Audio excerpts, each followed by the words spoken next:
বা জার্মানিতে পাঠানো দরকার, কিন্তু সরকারের যে গরিমসি সেটি অত্যন্ত হতাশাজনক। যে কারণে আমরা মনে করি, আমাদের দল মনে করে নুরুল্লাহ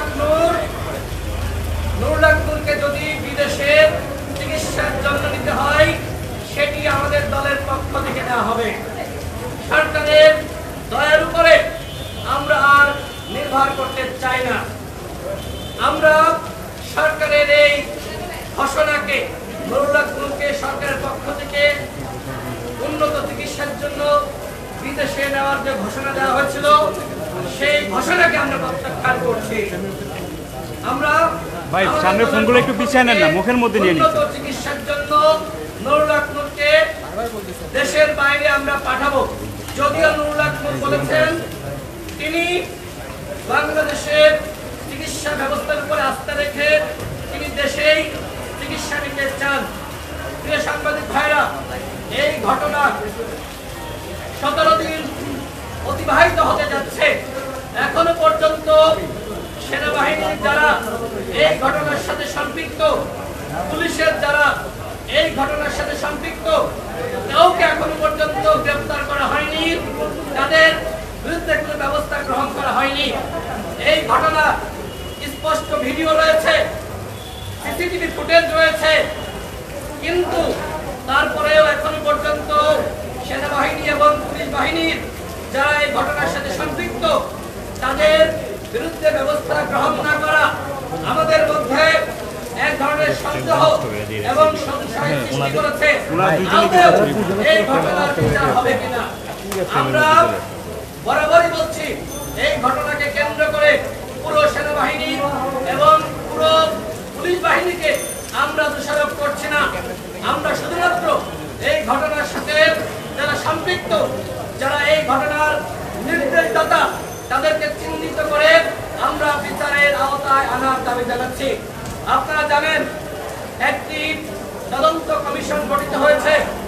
সেই তদন্ত কমিশন আমরা শুনেছি যে তারা কাজ শুরু করেছেন, যদিও তারা এখনো পর্যন্ত তথ্যপত্র সংগ্রহ করার জন্য আমাদের সাথে আনুষ্ঠানিকভাবে যোগাযোগ করেনি। অন্য একটি মাধ্যম, প্রশাসনের একটি মাধ্যম আমার সাথে যোগাযোগ করেছে এবং কিছু তথ্যপত্র চেয়েছে। আজকের এই সাংবাদিক সম্মেলন থেকে আমরা তদন্ত কমিশনকে বলতে চাই, আমাদের সাথে আপনারা সরাসরি বসেন, আমাদের কাছ থেকে বক্তব্য গ্রহণ করেন। আমাদের কাছে যে ধরনের প্রমাণ আছে, ভিডিও আছে, আমরা আনুষ্ঠানিকভাবে সেগুলো আপনাদের কাছে আমরা সরবরাহ করতে চাই। এই তদন্ত কমিশনের উপরে আমরা আস্থা রাখছি। আমরা তাদের কাছে প্রত্যাশা করি যারা এই ঘটনার সাথে সম্পৃক্ত তাদের বিরুদ্ধে অবশ্যই উপযুক্ত ব্যবস্থা গ্রহণ করতে হবে।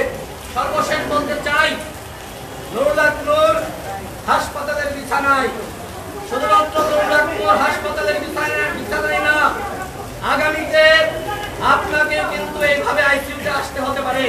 সুতরাং এই ঘটনার অবশ্যই বিচার হতে হবে, অন্যথায় আগামীতে যারা জুলাই বিপ্লবের নায়ক তাদেরকেও কিন্তু এই বিভিন্ন বাহিনীর সদস্যরা বা ছাত্রলীগ, যুবলীগের ক্যাডাররা আশকারা পেয়ে তারা কিন্তু রক্তাক্ত করতে পারে, হাসপাতালে পাঠাতে পারে। সুতরাং আমি মনে করি শুধুমাত্র নুরুল্লাহ নূর আক্রান্ত হয়নি, পুরো বাংলাদেশ আক্রান্ত হয়েছে। সুতরাং যারা অন্যায় করেছে, অপরাধ করেছে, রক্তাক্ত করেছে, তাদের বিরুদ্ধে যদি সরকার ব্যবস্থা গ্রহণ না করে তাহলে 48 ঘন্টা পর আমরা এমন কর্মসূচি দিব, সরকার কিন্তু আমাদেরকে আর থামাতে পারবে না। আমরা এখনই বলছি না, কিন্তু সেটি হতে পারে যমুনা ঘেরাও অথবা সচিবালয় ঘেরাও।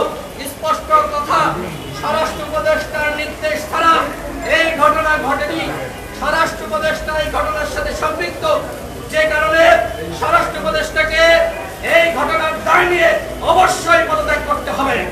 অন্যথায় 48 ঘন্টা পরে যদি গণ অধিকার পরিষদের নেতাকর্মীরা সচিবালয় কিংবা যমুনা ঘেরাও করে, এর পুরোপুরি দায় বর্তবে সরকারের উপরে।